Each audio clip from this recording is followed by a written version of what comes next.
Hey moms, we're so excited to be bringing you Wire Talk on YouTube. And today we're going to be discussing the last chapter of my book, The Survival Guide of Motherhood. And the chapter is Know Your Self-Worth. So if you like today, then go back and look at other episodes that we've recorded, and I think you'll get a whole good picture of the book. So today we're going to talk about knowing your self-worth.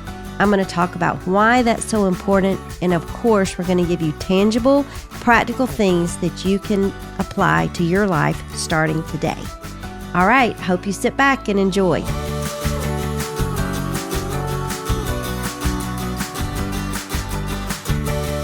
Well, hello, moms, and welcome to Wire Talk. Hello, Emily. How are you? I'm good. How are you? Good. Today we're doing the last chapter of the book. I can't believe it. I know it's gone by really fast. I know. I can't wait to reread it. The book. Really? Yeah, it's really good. Oh, that's so. I just love it when I'm out and people are like, I've been reading your book and it's so helpful. It's just really, I keep going back through it and I'm like, oh, that just makes me feel You're good. like, that's why I wrote it. I know, but it makes me feel good that it's helping, you know? I know. Before you and I started recording podcasts, you were like, I just don't even think it's that good. And I was like, it's great. And it's also funny. Like, I don't think you meant to be funny, but you are funny. Oh, you're sweet. You're funny. The funny thing is I don't have a really good sense of humor. No, you don't. And so that's when okay. people tell me I'm funny, I'm like, oh, wow. Really? That's so funny. I think it's just my real life stories are funny. Well, I think some of them are comical for sure. Yeah, yes. for sure. So we are digging. I can't believe we're on our last chapter. Like, wow. Hard to believe. Crazy. And by the way, thanks for being our new host. Guys, I've loved it. It's been so much fun. You've been doing such a good job. Well, thank you. I mean, I know you're my daughter, but I just love you so much. And I think you're doing such a good job. And what I've been hearing from moms is it's giving them hope for their future children that they're going to be close one day as adults. That's so sweet. Isn't that sweet? That is really sweet. I know. Well, listen, one of my love languages, words of affirmation. So I'll take all of the sweet love you can give me because honestly, I was so nervous. You were so nervous. I think I sweat through like the entire first 4 episodes that we recorded. Yeah, but you did good. And now you're an old pro. I mean, I wouldn't say pro. I would not say pro, but we're getting better every time, right? There you go. There you go. Well, what chapter is our last chapter we're talking about your book today, Mom? Know your self-worth. Man, I think this one for me resonates more than anything else in the book. Really? Mm-hmm. That's so Absolutely. Good. Yeah. I think it's going to resonate with a lot of moms because over the years of me talking to moms and, visiting them and all that, I can see how moms lose their self-worth over time. Mm-hmm. And that really breaks my heart because they just don't realize the value that they are bringing into the family because they're just overlooked. A mom is like breathing air. Right. People just take them for granted. We take for granted the air that we breathe, but we need it. Right. And people take for granted moms because we just do all the things. We sacrifice, we make the meals, we clean the house, we do all the things. And, children especially don't ever really pay attention to it because that's what a mom does. Right. But after a while, a mom can think, well, what am I really of value? All I can do is make dinners or, PB&Js or whatever. But they've got so much value. Yeah. And so that's why I wrote this chapter. I know. I think it's so good. And I think for someone like me who doesn't just struggle with my self-worth, I mean, I struggled with it before I became a mom. Sure. So, and then I was working and then I went into stay-at-home mom world. So I really, this chapter really hit home for me. So, well, good. Do you think there's something about motherhood that makes this struggle with self-worth in particular? Like why do you think it's just so much harder? I just think moms in general doubt themselves all the time. Mm-hmm. Am I doing a good job? Yeah. Am I being too strict? Am I being too permissive? Mm-hmm. Am I being loving enough? Am I being nurturing enough? Like, what is enough? Is my child going to grow up and have a good relationship with me? Mm-hmm. Are they going to hate me? Yeah. Because sometimes, a little 3, 4, 5, or 16-year-old says, I hate you, you know? And that's hard. Here you're doing all this stuff and you're like, you hate me. Like, oh my goodness, I'm pouring my life out to you, you little my brat. 4-year-old has told me, not I hate you, but I really don't like you, Mommy. I'm like, It hurts your feelings. Like it really does. I mean, it's just like, what in the world? Yeah. Mm-hmm. Yeah. But I think the struggle with it of like, am I doing it right? Am I doing it? Comes before you even have kids. Like I remember calling you in Bye Bye Baby crying because I'm like, am I getting the right car seat? Like, yes, you know what I mean? You did. I forgot about that. It was a moment. It was a moment for sure. Yeah. So, and then I think when moms doubt themselves, which we all do. Yeah. All moms doubt themselves. Even I doubted myself. Multiple. Wait, the Karen Stubbs? She doubted herself. Wow. Yes. There's hope for us yet, moms. Yes. Many a night I would go to bed and I'd be like, Lord, please help me. I am failing miserably.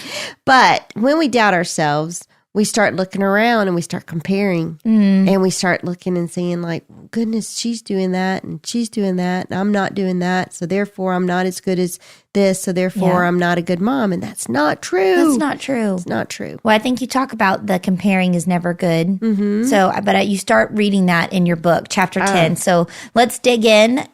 Let's dive in. And I think it's page 122. Yeah. And if you have not bought a book, you need to get your little self onto the Birds on a Wire website, buy a book, or on Amazon. It's fabulous. Oh, thank fabulous. you. 122. 122, starting at the chapter 10. Merriam-Webster defines self-worth as a sense of one's own value as a human being. It is important that you as a mom know your value. You bring a lot to the table of being a parent. You have many, many talents and giftings to offer to your child and family, and most important, you have a loving, nurturing side that your child desperately needs. It is easy in motherhood to stop valuing yourself because you can feel like you are never measuring up to the expectations you put on yourself or what you feel like society is putting on you. Don't allow those expectations to dictate how you feel about yourself. Many moms feel less than when they are scrolling through social media. They see beautiful, talented women doing so much with their lives or for their children, and they start to compare themselves to those images on social media. Comparing ourselves to anyone is never good. It will only take us to a bad place mentally. The problem with comparing is that you either determine that you are better than someone else or worse than someone else. Either way, you're wrong. Gosh. I know, right? That's crazy. That's crazy. I love the idea of finding worth in our unique giftings as opposed on focused on our lack on something that someone else is better than us. Mm-hmm. You know, and I think there's a lot of scripture in this chapter for a good reason because you have to look to see what God says about you. Right. You know, for your true self-worth. And I love that because it can totally change your mindset. Right. Mm-hmm. Exactly. And I talk about it in Romans 12 in this chapter, that God's gifted us all differently. Mm-hmm. And because of those giftings, like none of us are the complete package. No. And none of us have it all together. And we don't need to have it all together because we need each other to help us be a whole. Well, they say it takes a village. And it truly does take a village. And I think God was the first one that designed it that way. Absolutely. Because he wants us to, first off, to depend on him. And secondly, to depend on each other to get the job done and realize that nobody has it all. And we need each other to get this whole work done. That's so great. So in the book, you give moms a few things to try in order to find and appreciate their self-worth. Can you share one of those with us? Sure. First one is to celebrate who you are. Celebrate. I love that. So, you know, we need to celebrate the creation God has made. God knit us together in our mother's womb. And then he goes on to say, and he says, you are fearfully and wonderfully made. And I just think if every mom could just remind herself of that truth, I am fearfully and wonderfully made, because we look at ourselves and we see the negative. Yeah. But God does not see the negative. God's like, hey, I knitted you together a certain way for a reason, and you are fearfully and wonderfully made, and you are my creation. So we don't need to doubt ourselves. We need to start celebrating the creation that God has created in us. And, you know, I talked about that a lot when y'all were growing up. I don't know if you remember that. I remember. Because you would compare yourself to Kelsey, and Abby would, all the time. And Abby would compare herself to other people because she wore glasses and people would call her frog eyes. And I used to tell Abby and you and Kelsey and Taylor, God made you the way he made you for a reason. Right. And, Kelsey used to say, well, Emily's so sweet. And I would just look at her and I'm like, she is. And there was no doubt about that. God created you with a sweet, special heart. And not that Kelsey's heart's not wonderful, because it is. Yeah. But she doesn't have that sensitive, just nurturing nature that you do by nature. You know what I'm saying? Well, and what's funny is when I would compare myself to Kelsey, because, she's the oldest, so the younger siblings always going to look up to the older sibling. Sure. I would always say, she's so popular and she's so talented. Yeah. She's so good at everything, Mom. She's so pretty. And you're like, well, you have such a good heart. So that's interesting that what I wanted in her, right, her qualities, she wanted the qualities in me. Yeah, that's true. I don't think I ever knew that. That's we crazy. all want to be the complete package. Yeah. But we're not. None of us. None of us. Well, that's good. Yeah. We're not all there. That's right. So, your second point is to run your own race. And we've heard that, all the time, run your own race. But this reminds me of the chapter you wrote about setting your own pace. I think that was chapter 8. Yeah. Maybe 7. I don't know. Just the idea of not constantly looking around at other people, but that's so hard to do. It is. Tell us more. So, Tell us more. To run your own race, it just, like I said, one size doesn't fit all. I have my race to run. You have your race to run, and they're different races. God didn't intend us to have the same race. You have different things going on in your life, different number of children, your spouse may work 9 to 5, mine travels. You may have a special needs child. I may have, I did have 4 kids, so I could never compare myself to a person that had 1 child. Your dad came home one time, and one of Kelsey's best friends in middle school, she was an only child, and Greg had to go drop something off at their house. And we, at this point in our lives, had 4 kids. So their house had candles lit, classical music playing in the background. Megan was sitting there doing her homework by herself, calm. And Greg came home. And that's his dream. That whole perfection is just your dream for him. And he came home and our house was like, wow. I mean, kids hanging, from the ceiling practically. And he's like, why can't we have candles burning and classical music playing? And I'm like, because you wanted 4 kids. So here are the 4 children. This is what 4 kids looks like. Yes. If you wanted that, then we should have stopped with Kelsey and we could have had that. But no, we have this. And actually, I've sort of grown to like this. I know. And I do too. Yeah. So, we each have to run our own race. And so I can't compare myself to another woman. And I have in the past for sure, but it doesn't work because, I would look at others and be like, well, they've got this amazing job. They're a teacher or a nurse or a CPA or a lawyer or whatever. I'm none of those things because my race was a stay-at-home mom. And, it wasn't glamorous. Nobody was even paying any attention to me whatsoever. I mean, heck, half the time people at church didn't even know I went to college. And it was like, no, I went to college. I have a college degree. Yeah. But I'm not really using that degree right now, raising these kids. But it's okay because this is the life that God has set out for me. And I was really, and nobody was asking me questions, dear Karen, help me out with this. And that was okay. I had to get okay in my own skin. Yeah. If that makes any sense. It does make sense. Yeah. It does make sense. And then lastly, you talk about knowing your strengths and your weaknesses. And honestly, that can be hard for me, communicating hey, these are my strengths. These are my weaknesses. I'm easy to point out my weaknesses, but my strengths can be, I think for most people, can be a little bit harder to define for you to say them about yourself. Yeah. So how does that help us understand our self-worth? Well, it's just so good to know your strengths and your weaknesses for many different ways. If you don't know what they are, honestly, go back to Wire Talk and look up the colors and the temperaments because I lay those out pretty easily. And also they're in the book on being a student of your child. You can go to that chapter in the book and every single color, I give the strengths and the weaknesses. So run through that. If you need a refresher course on what are my strengths, everybody knows their weaknesses. You don't need to look that up. But what are my strengths? And it'll tell you in that section what your strengths are in your color. But it's important to know because sometimes, because we focus on the weaknesses so much, we try to just improve in that area all the time, and it never gets any better because it's a weakness. Yeah. And therefore, we just feel so defeated. So, like, for instance, a practical way of talking about this is I am not a good interior designer. And I've learned that with myself over the years of choosing very bad paint color for rooms and then putting it on the wall and being like, wow, this totally looks like Pepto-Bismol. It's not the sweet pale pink that it That I looked thought like. it was going to look like. This No, looks like Pepto-Bismol threw up in this bathroom. So I've learned over the years that there are people that are gifted in that Yes. area, my sister being one. So I'll call her and be like, hey, I need to pick out paint colors. Can I get you over here and pay you whatever your fee is because it's worth it in the long run? she really is so talented. Yeah, and she comes over and with ease, she picks it out.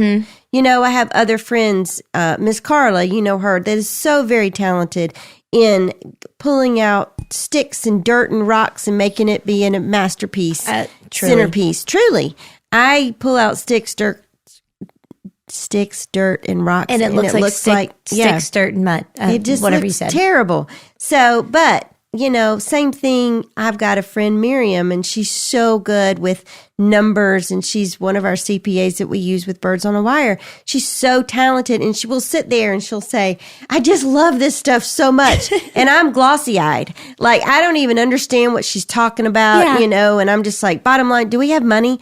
Like, and she's like, oh yeah, we have money. But she comes to me and asks me for advice on raising children, which comes easily to me. And I'm like, oh, girl, I got you. Okay, this is what you need to do. Blah, blah, blah. And she's like, oh, that was so easy. How did you figure that out? And I'm like, that's my strength. For whatever reason, that is, and I've raised children, so it's easy for me. Does that make sense? It does make sense. So for sure. I guess the point is to know your strengths and weaknesses so you don't waste too much time on all your weaknesses. You just live in your strengths. And then on your weaknesses, you go to those people that have that as their strength. And you say, will you help me? And that's the whole body of Christ working together. So beautiful. And that's, I think, what God wanted and intended, that we work together as one. Yes. If that makes sense. It does make sense. That's awesome. This has all been so good. And I just love being reminded of the truth, like the true truth of, and I think every mom needs to hear that message more often than not, you know? So what's one practical thing that moms who are struggling in this area can do this week to shift their perspective on their own self-worth? Moms, you have so much value. You know, that's the one practical truth that I wish all moms would know. Moms have so much value to themselves and to their families. And it's important that they realize that value because that's going to portray confidence. Yeah. And the children that they're raising are going to pick up on that confidence and then they're going to learn the same thing. And that's what we ultimately want. But also, I want to give the moms one practical thing that they can do today that's going to help them know their self-worth. What is it? What I want them to do is to remind themselves, I am fearfully and wonderfully made. And because I am fearfully and wonderfully made, God has a purpose for my life and it has meaning. And I just need to run my own race. And I want the moms to write it down, put it on their mirror where they get dressed and just go, think about it. Take some time to sit and meditate on that one truth that God gives us in His Word, that you are fearfully and wonderfully made, and just own it. Yeah. And be proud of that because you are God's creation and you have a lot of value. And just what's amazing is how that can trickle down to the next generation of your children. Like they're going to see that wherever you put it, like whether it's in the kitchen or in the car or in your bathroom mirror. Mommy, what does that say? Mom, what does that say? Why do you keep reading that? I'm fearfully and wonderfully made. Like that's who I am. And do you know what those kids are going to think? Oh, well, I'm fearfully and wonderfully made Yeah, too. exactly. And I think you as a mom have so much influence on your children. Right. And you want that to be what they're picking up is the confidence that you are fearfully and wonderfully made by God. Right. Not that I'm not worth anything. Yes, exactly. For sure. Well, that's it for us today, moms. That's it. We ended on a good note. So if this episode has been encouragement to you and you would like to pick up your copy of Survival Guide to Motherhood, go ahead and head to boaw.mom/survival guide. And of course, you can also get it on Amazon. So grab your copy today. And next week we'll be in our typical format. So first time that we're doing your typical format for a podcast. So that'll be exciting. Right. Where the moms ask their questions and answers. So I'm so excited to hear what the moms are asking about. And if you didn't know, most weeks on Wire Talk is Karen's answering questions that people have submitted them. So if you have a question, please submit them to Birds on a Wire by emailing info at birdsonawire.moms.com or sending us a direct message on social media, and we will get it to the right people to answer those questions. So that's awesome. Thank you guys so much. And if you enjoyed this episode of Wire Talk, please share it with a friend and leave us a review on Apple Podcasts. When you spread the word, we reach more moms with the practical wisdom that you have come to count on. So share the love. The Wire Talk podcast is an arm of the ministry for Birds on a Wire moms, and you can learn more about Birds on a Wire and all the things we do from this podcast in the group studies that Karen writes and to live speaking events. So visit our website at birdsonawiremoms.com.